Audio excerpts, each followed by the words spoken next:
Kia ora and welcome to our weekly Rugby League check-in with the latest Rugby League news involving Aotearoa, and if it's involving Aotearoa, it usually at the moment is involving the Aotearoa Warriors, and we have another departure. Freddy Lussick, the Fred. It is reported that he is off to the Panthers. He has been released by the Warriors, so we have another example of the Warriors releasing players without any fuss, without any dramas. If you don't want to, if you got a better opportunity, let's just say, all good. The Warriors will probably let you go. The Warriors don't really seem to partake in this in niggly business. And of course, we know that most of the Warriors' business is not being played out in the media. So just keep that in mind, because there is a clear trend during the two Andes era of the Warriors doing business behind the scenes. And they've released Freddy Lussick from his contract, and it is now being reported that he will join the Panthers. And we seem to have the mainstream media, especially in Australia, they're catching on to the Warriors and Panthers sharing talent, because all the Freddy Lussick headlines mention some sort of word about the latest move between the Warriors and the Panthers. And that's all good. But it kind of goes a lot deeper than what I've seen reported. And this is something to keep stashed away for your Christmas Warriors Rugby League yarns. We're going to be chatting to your long lost cousin in the garage. You're going to be, sparking up the vitamins with your mates, and you're like talking about the Warriors, or you're talking to your uncle at Christmas and you're saying, oh, Warriors this, Warriors that. They might not know about the close relationship of sharing talent between the Warriors and the Panthers, and if they do know, they will talk about the latest wave, the Keilani Goings, the Jet Clearys, the Tom Allays, or even that Toby Crosby dude. Oh, what about Freddy Lussick? Everything that I've seen, how this Panthers-Warriors relationship is being talked about, doesn't quite go as deep as I think a lot of people think. And this is one of the deep cuts that you can offer, like especially if your mate, your whānau, do ask about the Warriors Panthers connection, because it starts with Luke Hansen, though the connection doesn't start with Luke Hansen, but the intrigue starts with Luke Hansen, because everyone talks about Jet Cleary, no one talks about Luke Hansen, no one talks about Luke Hansen being the first half from Panthers to join the Warriors. And let's say if Luke Hansen wasn't happy, I don't know if Jet Cleary would make the move, because Jet Cleary and Luke Hansen were around the same age group in the Panthers. Jet Cleary is younger, but there's always mention of Jet Cleary. There's no mention of Luke Hansen. We already know that, though.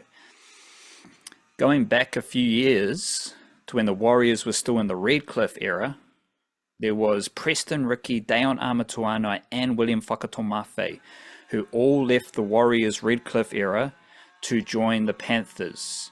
Whakatomafe had 1 year in the Panthers system before playing for North Sydney Bears. He actually returned to the Warriors and played New South Wales Cup this year. So I wonder what Whakatomafe is up to this summer. He's an Otahuhu junior. Deion Amatuanai left the Warriors Redcliffe era, had a few years in the Panthers system, playing under 21s and New South Wales Cup. Guess what? He returned to the Warriors for the 2025 season. Preston Ricky, he was deep in the Warriors system. He had a few years in the Warriors system, moved over to Redcliffe as part of that Warriors crew.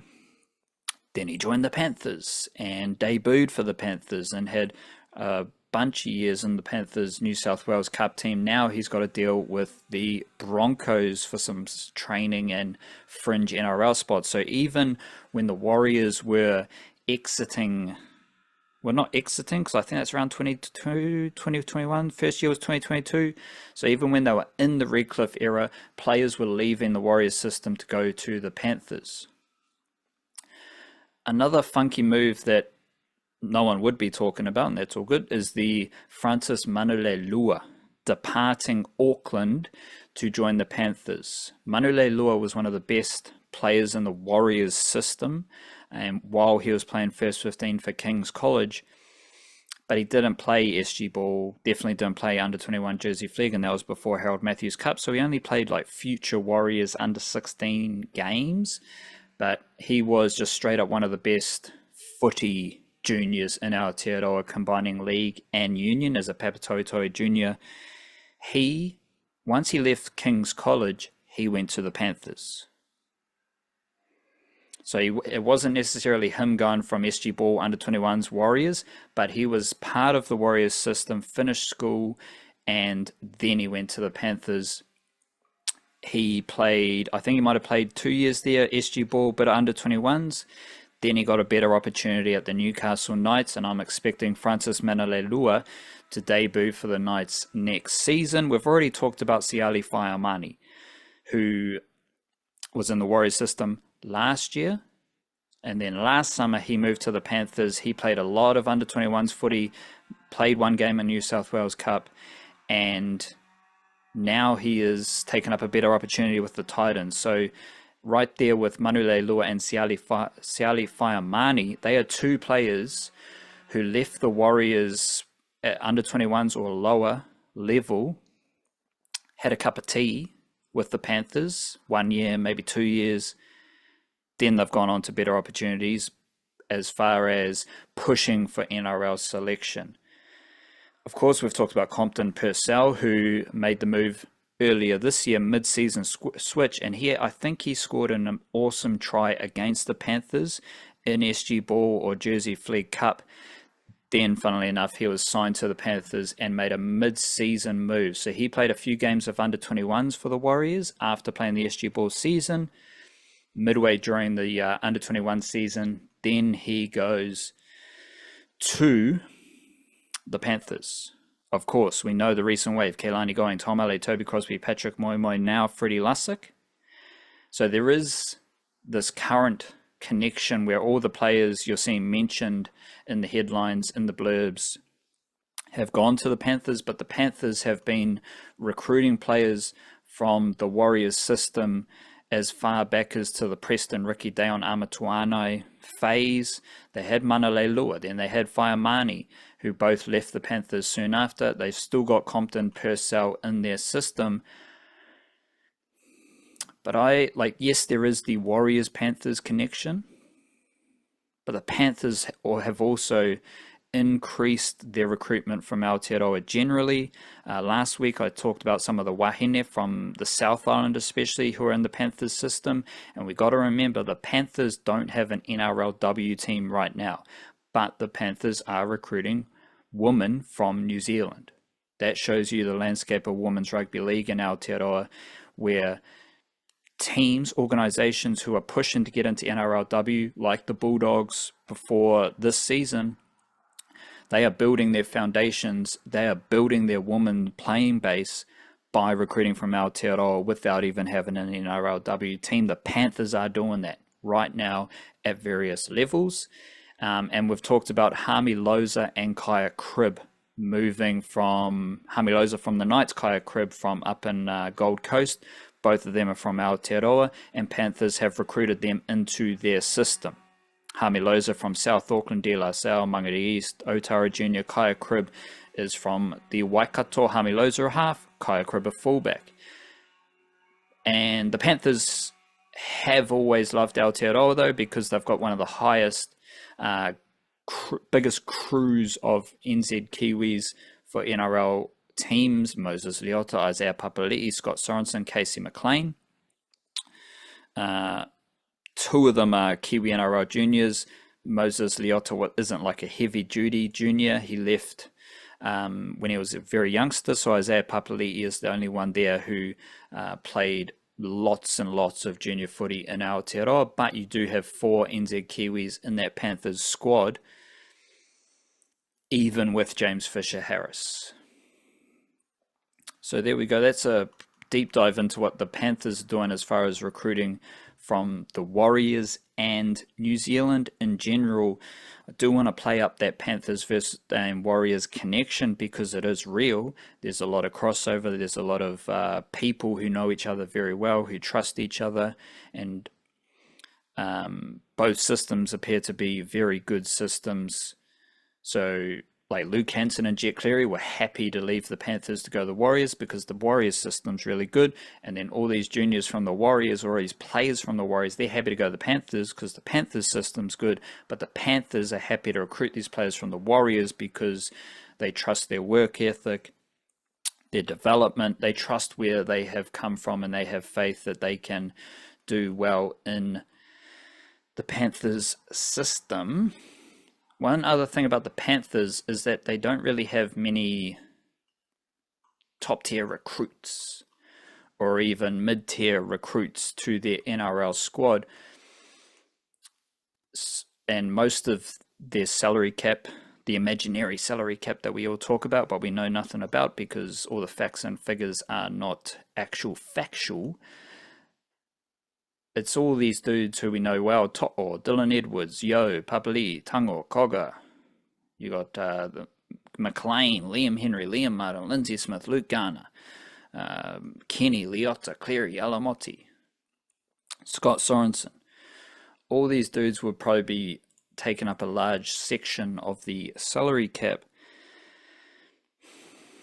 And because there's obviously this idea about the Panthers' local nursery, which we know is an absolute myth because no NRL team has a local nursery. They all recruit from Aotearoa, and Aotearoa teams like the Warriors are recruiting from all over Australia as well. But the Panthers don't seem to be signing many mid to upper tier NRL players. They've got a lot of young juniors from their own system who are moving up, but then they are bolstering their depth by signing some of these lower level Warriors players. So Keilani going and Tom Ale, yes, he's got a 1 year, they've got 1 year contracts. That would be pretty low. And then everyone else moving to, aside from Lussick, who I don't know if was on this list, but he's only got a 1 year deal as well, I think.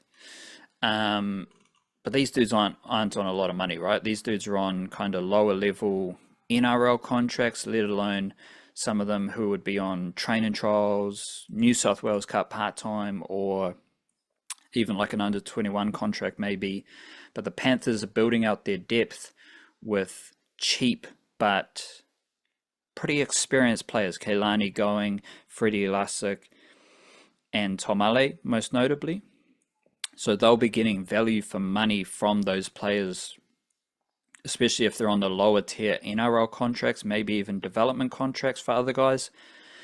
The Panthers will be getting mature, reliable performers to fill out their depth, which will be very important for the Panthers, I believe, to balance out how they promote their youngsters and how they remain competitive without that big gap between your proven NRL dynastic players and all the youngsters you've got going through. So I actually think this is quite smart from the Panthers in terms of getting reliable players in the system. Like, they might not play much NRL, but you know Keilani Going's going to train hard. He's going to raise the standards for the youngsters around him in New South Wales Cup. Same with Tom Ale, same with Freddy Lussick. Like, these are highly valuable squad members, and that's very useful when you are trying to manage your salary cap.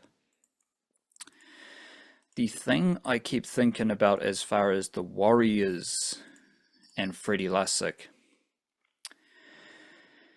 is that Freddy Lussick was playing a position, playing a role that the Warriors have specifically developed in their system. Everyone had a giggle, Freddy Lussick playing prop. I don't care about props and locks. I just call them middle forwards. Like, Freddy Lussick has played as a middle forward a lot for the Warriors.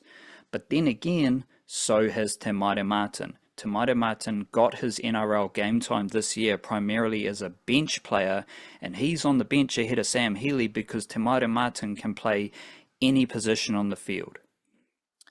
I've seen Te Maire Martin play as a middle forward for the Warriors.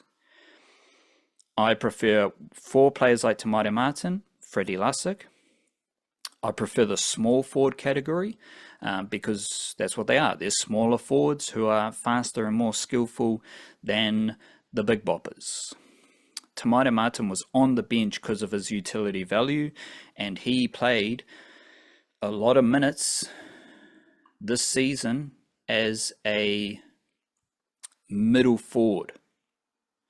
And that was exactly the same role that Freddy Lussick was doing for the Warriors in New South Wales Cup, but most notably as a starter. Sam Healey played as a small forward in the NRL. You know this is happening because Wade Egan's still on the field. If Wade Egan's on the field and Te Maire Martin's on the field, one of them's playing as a middle forward. If Wade Egan and Sam Healey are on the field together, one of them's playing as a small forward. And that's what was happening in New South Wales Cup, because sometimes in New South Wales Cup, like I don't think they went as crazy as having Sam Healey, Freddy Lussick, Makaia Tafua and Jacob Auloa on the field together. I don't think that happened. But at some point this season, I'm confident that the Warriors New South Wales Cup team had Sam Healey, Freddy Lussick and Makaia Tafua on the field together. All 3 of those dudes are hookers. Only one of those dudes would be playing hooker if they're on the field together. So Freddy Lussick was playing the kind of hooker, small forward, utility role in New South Wales Cup. And Sam Healey had a little bit of those duties for the NRL team, but he's behind Te Maire Martin as far as getting NRL game time, because he is mainly a hooker who can play a bit of small forward, whereas Te Maire Martin has the utility value. That's how it stands at the end of 2025. Be fascinating to see how this looks moving into 2026. But then you go, who are the players behind Sam Healey and Freddy Lussick? It is Makaia Tafua. Makaia Tafua, who played a lot of minutes alongside Jacob Auloa for the under-21 team Jersey Flegg this year.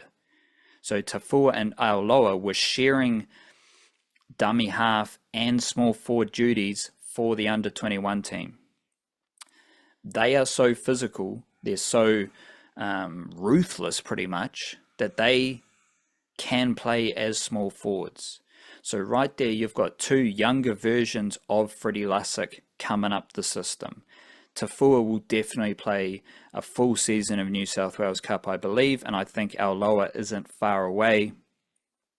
And I think that's very interesting because like they aren't as good at dummy half as Sam Healey. Sam Healey is the most vibrant attacking threat out of dummy half that the Warriors have. I think he's more vibrant than Wade Egan, but Wade Egan's more classy. Wade Egan's more crafty.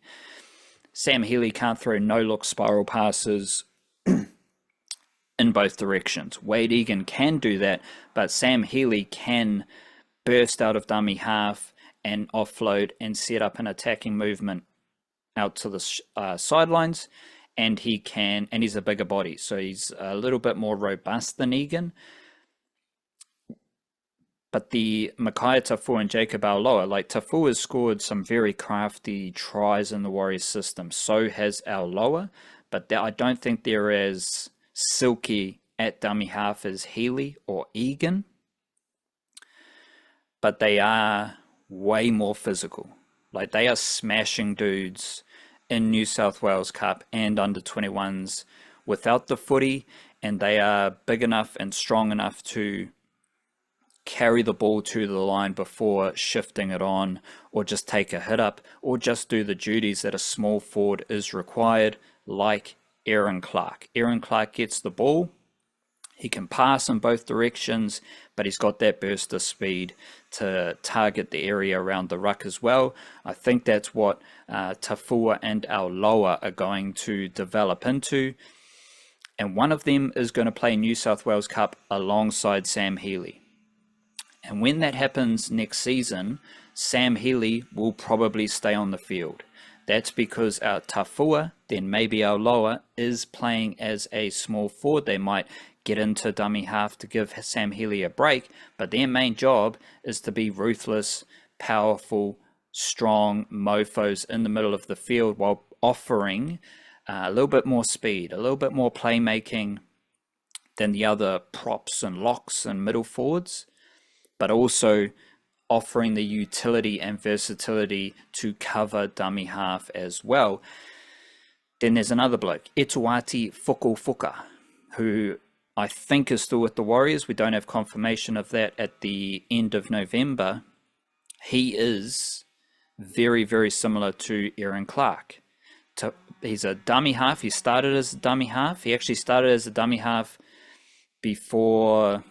ahead of Tafua and Auloa, but he was coming out of first 15 rugby at St. Peter's College, and he did look good at dummy half, but I imagine in the Warriors system, the way they slow some of the development down, he just needed more reps in rugby league, and you did see Etuati Fukufuka change from being a dummy half in 2023 to playing more as a small forward 2024, coming in and way more small forward in 2025. Again, that under-21 team, sometimes they were playing with Tafua, Auloa, and Fukufuka. Sometimes they were playing with Auloa, Fukufuka, and Jericho Felipe Talasau, who is another dummy half who has played a bit of small forward at the under-21 level for the Warriors. Not sure of his status right now. But Fukufuka, he is very powerful, he's very physical, and he's a dummy half. He was a half back in first 15 rugby, so he's used to some of the motion, some of the movements at dummy half as well. But if he's still with the Warriors, he's another small forward style of player in the system. So, okay, Freddy Lussick's leaving. He was playing prop and hooker for a really good New South Wales Cup team. He's physical, he's strong, he can defend in the middle, he can take his hit-ups. I think the Warriors have 3 more dudes like that at the under-21 level right now who will be pushing into a lot more New South Wales Cup game time next season. And then we look at another player who the Warriors have recruited in Braylon Marsh, son of PJ Marsh, who was playing for Redcliffe most recently. I think the Warriors might have signed him, having not seen too much of Braylon Marsh, because he's more of the crafty dummy half style.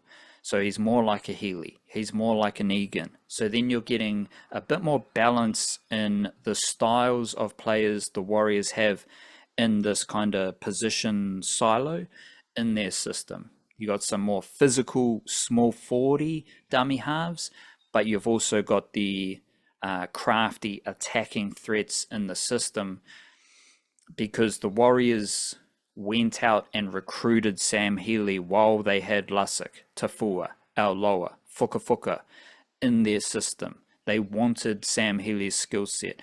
They've gone out and used the whānau connections with the Marsh whānau, and they've recruited Braylon Marsh to move from Australia because they want his skill set, but they've also promoted Tafua and Auloa very quickly through their system because they want their skill set. The key thing here is that it's not just the dummy half skill set. Andrew McFadden, Andrew Webster, they have, since they've come to the Warriors, they have consistently shown they want the small forward type of player. It started with Dylan Walker.